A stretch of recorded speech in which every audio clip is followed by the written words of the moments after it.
What's up, everybody? I'm Blessed and Free. Welcome back to another episode of DOC TV. So, if you're tuning in for the first time on this channel, we talk about crime, jail, prison, and the corruption that goes on in all of those. If you're new, man, hit that subscribe button and turn your post notifications on all so every time I drop an episode, you can hear it first. Now, I was introduced to you, man, by a friend of mine. Also has a YouTube channel. Don't know a lot about your story, but I'm sure it's a crazy one. So why don't you go ahead and introduce yourself to the people watching at home? What's your name and where you're from? My name is Michael McCallie, and I'm from, right now, I'm currently living in Las Vegas, Nevada. Well, is that where you're normally from, or? No, I'm normally from California, Central California, actually all over California.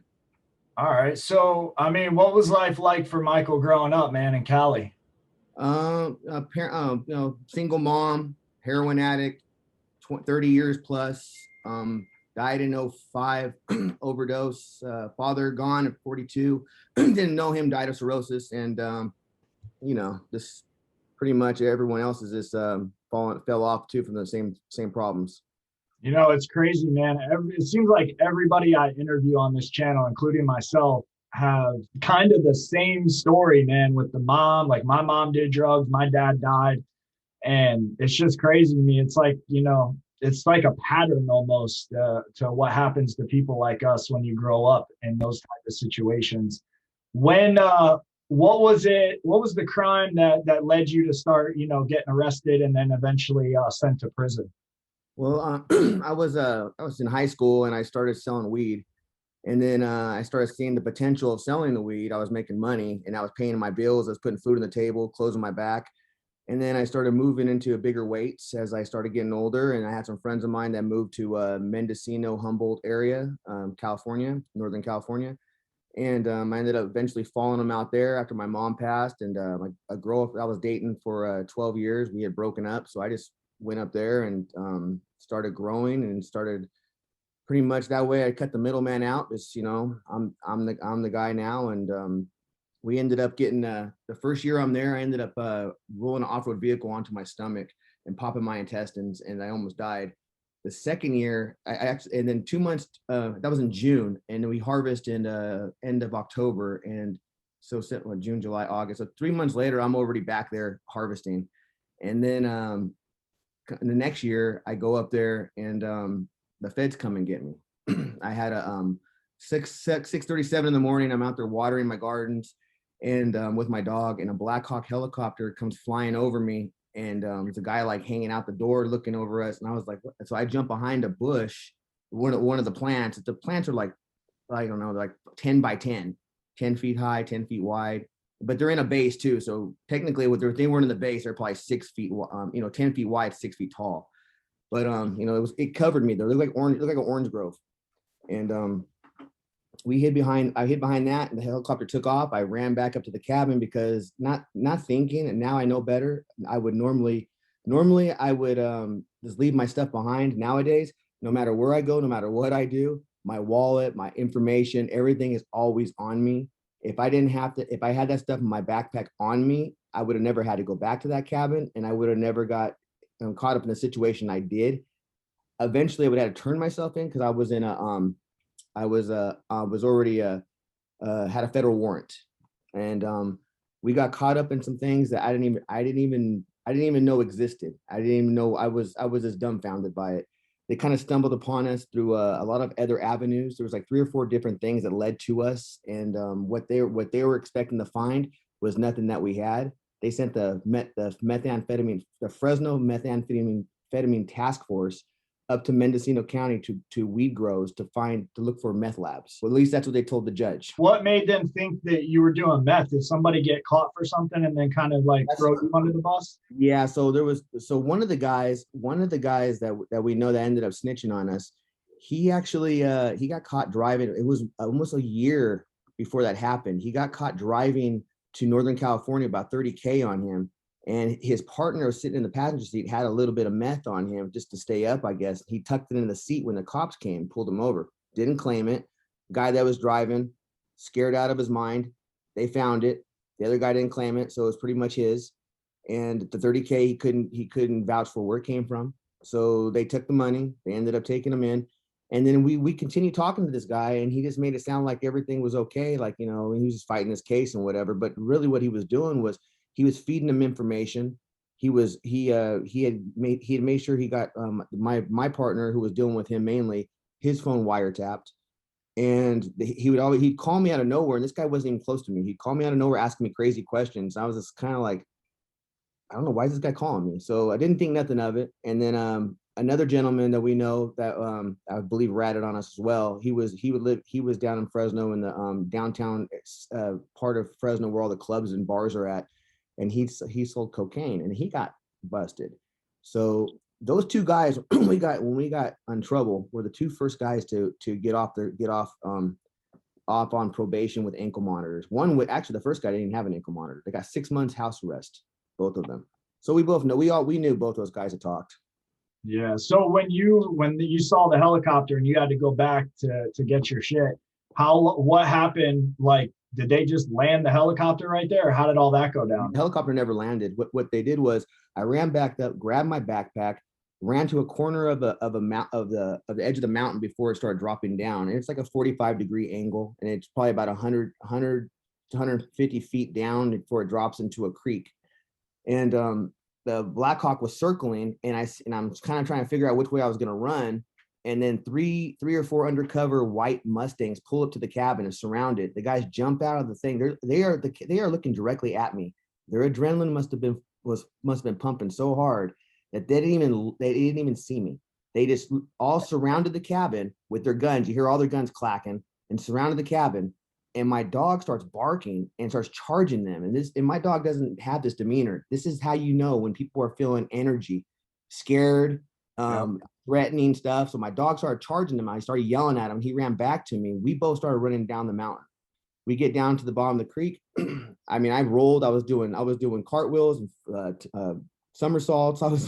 But landing on my feet like a cat. Like after they later on when they caught me, they said, "Man, we wish we had that on YouTube, man. We've never seen anybody run like that and land on their feet so many times."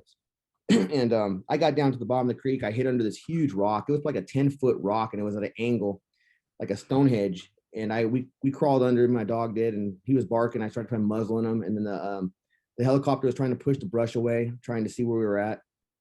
And they couldn't get me to come out. So then eventually someone that got caught down at the other end of the river, and they pretty much thought that was me. So they went over there. And when they did that, I decided to run out of the creek and cross this meadow to drop down into the Eel River, which is the river that runs behind all these mountain ranges and fields that we were by.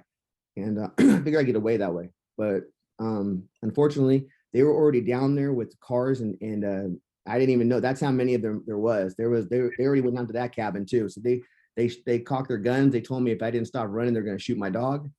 I stopped, turned around. They told me to leash my dog. I leashed him. We walked right back over to them. They took me to that cabin, the bottom cabin, and which wasn't mine. It was another person's we knew. And they took me to that cabin. They took pictures of me, basically 360, front, back, side, and of my dog as well. Then they started going through my backpack, and I had a Gucci watch and like $20,000 ring in there that some lady had given me. And they asked me if there was anything in the backpack that I wanted to keep, or did I wanted to let them know that was in there. And here I am, just ran. I felt like I ran a marathon. I'm fucking, my heart's pumping out my chest. I'm just distraught and just tripping on everything going on around me. I don't even know what's in the backpack at that moment. So I told them no. They ended up taking my shit and never got it back. Yeah. So when all that shit was going on, man, like when you leashed the dog and went back, to walk with them, like what was going through your head? Did you think like, man, I'm done? Or were you just so like in shock about everything going on, it didn't really all register yet? Well, the first thing I told them was to put my dog in that cabin, put some water in if they could, and shut the doors, and have someone else come get him later on. So they did that. They were respectful and did that, surprisingly. There was the sheriffs, the ATF, the federals, federal marshals, and the sheriffs, ATF, federal marshals, and I think there might have been one other group there. But they ended up taking me up to the top of the mountain into this backside to another spot location. And I would say I didn't know what was going on, because under the state of California, I had my medical. We were under the guidelines. I felt like I was safe. I I was pretty ignorant to the fact that the feds could step in at this point and do anything, but who would think the feds would come in? I've known so many people that have done this and no one's gotten in trouble. And then here I am getting hemmed up, handcuffed and shackled, driven to the top of a mountain, sitting in a chair while they're interrogating people. And then when they finally got to me, one of the guys came and sat down next to me. He said, "Hey, your name's on a search warrant." And I go, "What?" And then I just couldn't figure it out. And they ended up taking us to the next town, which was Willits, California. And they started interrogating me. And I was so like, I don't know what you guys are doing. I don't know well, you're looking at 15 to life. I'm going, I'm legal in the state of California. I'm not, what are you guys tripping on? And they kept asking me questions, and I was just like, I just need a lawyer. And they were like, okay. And then after that, they took me down to Ukiah, and I was in a holding cell there. And then they drove me to San Francisco the next morning, and then I was in a holding cell there. And then they asked me in front of the judge if I wanted to fight my case in San Francisco or take it back to Fresno, California. And Fresno is where it's more of a conservative city, and obviously San Francisco is very liberal. I'm like, well, I'm going to stay in San Francisco because I figure I get a slap on the hand. 2 weeks, they took me to Santa Rita County. I'm in a 23-hour lockdown there, and they're driving me back and forth for 2 weeks. And eventually, the prosecutor in Fresno, her name is Karen Escobar. She actually, I got out on a sign. Everyone got out with homes that they put up, property put up. I didn't have that, didn't have any family or nothing. So I had two friends of mine did a signature bond for me because that's how low on the totem pole I was. They can do a signature bond and get me out. They did that. Karen Escobar had till 3 o'clock that day to deny it, and she did. And then I had to go through the whole process. I had to go back to Santa Rita there for a week, caught a staph infection the day I was leaving. And then they put me on it. They took me to Travis Air Force Base, flew me handcuffed and shackled in a big 747 plane, Conair to Travis Air Force, from Travis Air Force to Edwards Air Force Base, which is basically near Victorville. And then from there, they drove me to Bakersfield, California, put me in a sheriff holding facility for a week. They started treating my staph infection, but that's a whole nother story, dude. I had inmates telling me, I was in one pod and they told me that you better tell the guard your life is in danger. So I had to do that to switch to get to another pod. And then the guards told me, don't tell nobody you have that staph infection. We'll just give you medication for it. So from there, a week there, then they drove me in a like a panel van to Fresno, California. And then I ended up being there, and luckily, eventually my ex-girlfriend, we were broken up for like, I don't know, 4 or 5 months. Her parents, which was the most surprising thing in the world, because I never thought they would do that for me. They put up a home for me, and I ended up getting out the day before my birthday on September 30th. Got out on a bond while you were fighting the case? Yeah, so I did a whole month of just running around from, that whole story I told you. That was like a month long. And then I fought my case for a year. And then during that fight, I was the only one with a public defender. So everyone had paid lawyers, and I was fortunate enough. I think the last episode the most recent episode we just put out on our YouTube page, we interviewed Tony Serra. Tony Serra was the lawyer overseeing everybody from the firm that all my co-defendants hired from. They're all $30,000, $50,000 lawyers. Tony walks over to me and says, "Don't worry, we'll get your public defender in line. He'll be right with us." So I felt a little better about the situation. And 3 or 4 months later, Tony goes away to prison for tax evasion because he's a government activist. He don't pay his taxes. He says it's unconstitutional. So I saw that interview you guys did. Right. That's great. So what did you end up getting for the whole shit? Well, they went from 15 to life to, because first of all, their plans had nothing on it. Yeah, right. That's crazy. But remember, they went there thinking we had meth labs. So the paperwork was already drawn. 15 to life. Then it went to 10 years they offered me. And I told them no. I said nothing was even flowering, dude. Like, you guys they were weighing the plants, the dirt, they were weighing everything. So we had a $30 million operation. And I was like, I would have retired last year. What are you guys talking about?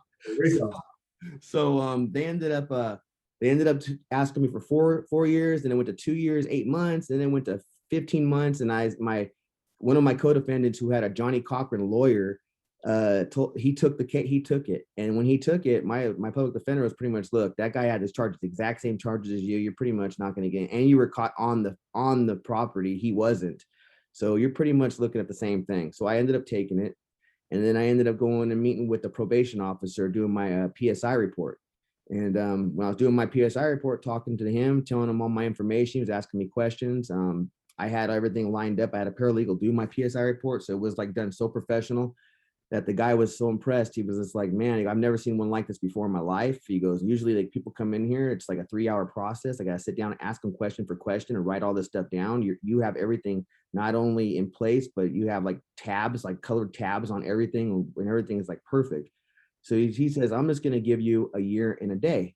And I'm like, okay, perfect. So from there, we walk out. My public defender, who never gave me a time of day, started talking to me like he was my friend.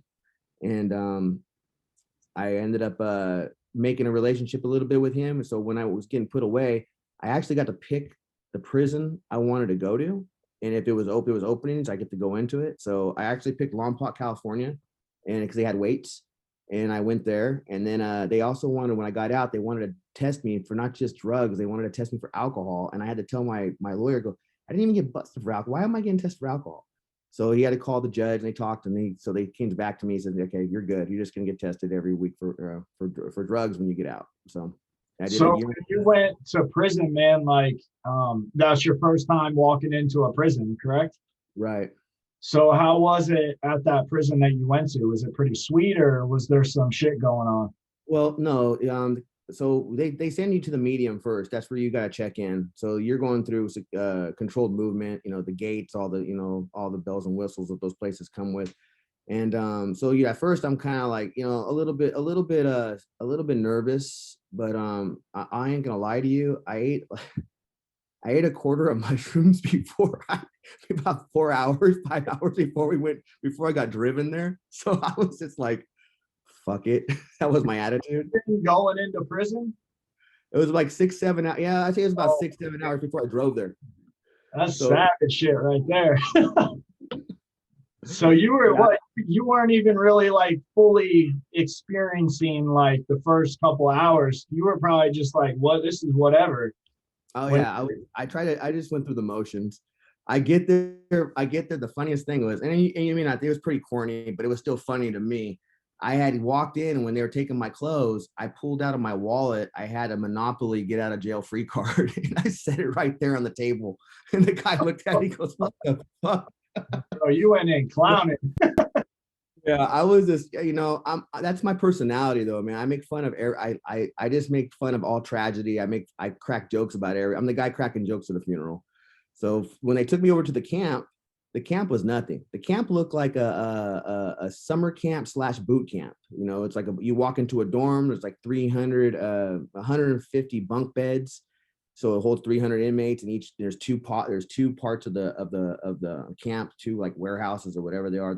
So there's basically like 600 people in the camp, and they have lockers by each of your bunk beds for you, and then your bunkie, and one guard, no gun, no fences, a view of a little park area that had a view like over a bluff. So a running track for running or jogging. Then they had a baseball field. They had a soccer field. They had basketball courts. They had handball courts. They had bocce ball. Had a library, and they had a pool table. I mean, really, I was just at first. I was kind of like the first 3 months. The adjustment was rough because you're away from your family, and mainly the one thing I was really afraid was, because I didn't have family, was my dog. That was the one thing I was really just really worried about most of the time. Finally, my dog got onto a friend of mine who I knew he was going to be okay. And then from there, I just took my time and made the best of it. So it sounds like for the most part, you ended up in a pretty laid back, like sweet camp. Yeah. Did you what did you think of the guards when you were in there, man? How'd they treat you guys? They were good. They're corrupt. They're funny. You watch them.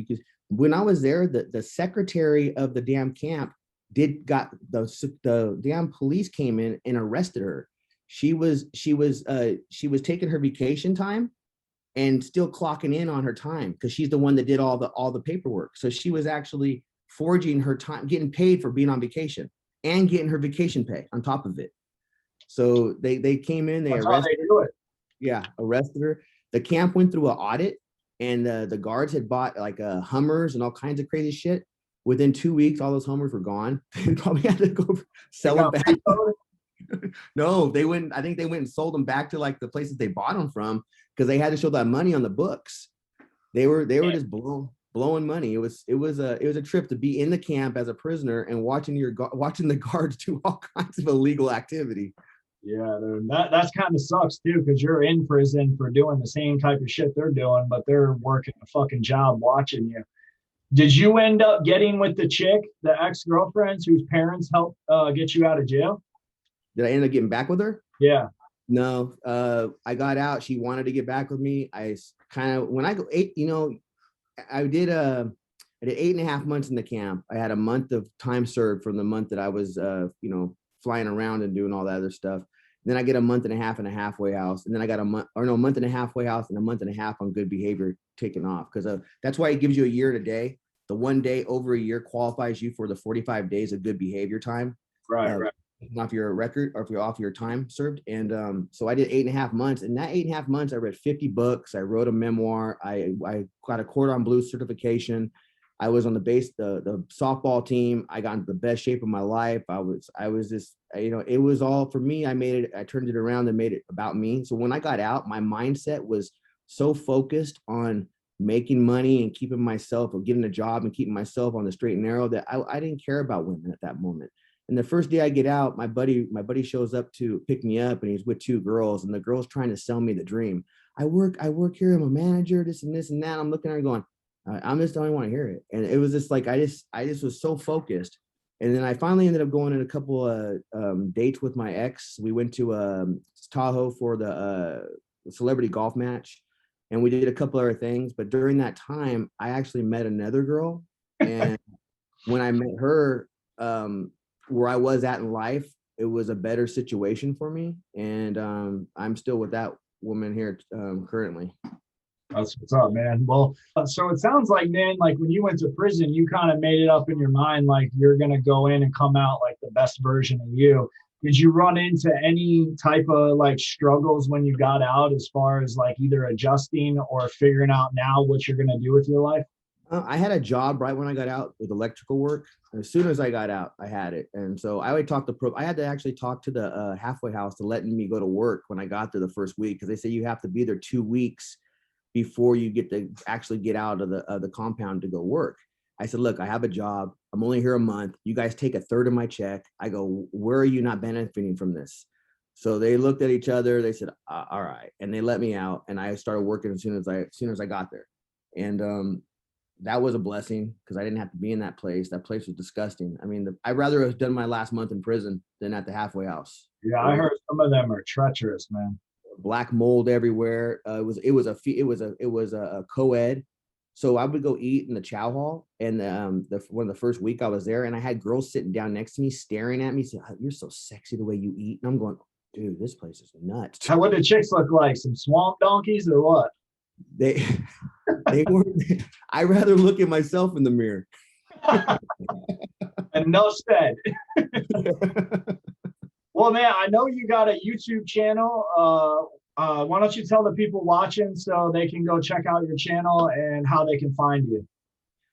First, you can find me on Instagram at Michael_McKali. That's MIKAL_MKAL_MKALI. And the channel you can find us on YouTube is called West Coast Connection. I have a partner, JC, and that's where we're at. And if you're interested, come subscribe, check it out, and I hope you enjoy it. So I'll put the links to his information in the description of this video. I appreciate you coming on the channel, man, and telling your story. You got a crazy story, but it looks like, you had the right mindset, with everything that went on and turning your life around. And that's really what it's all about. I hope you guys enjoyed this episode. If you did, man, hit that like button, and don't forget to subscribe to the channel. And with that is DOC TV, and we're out.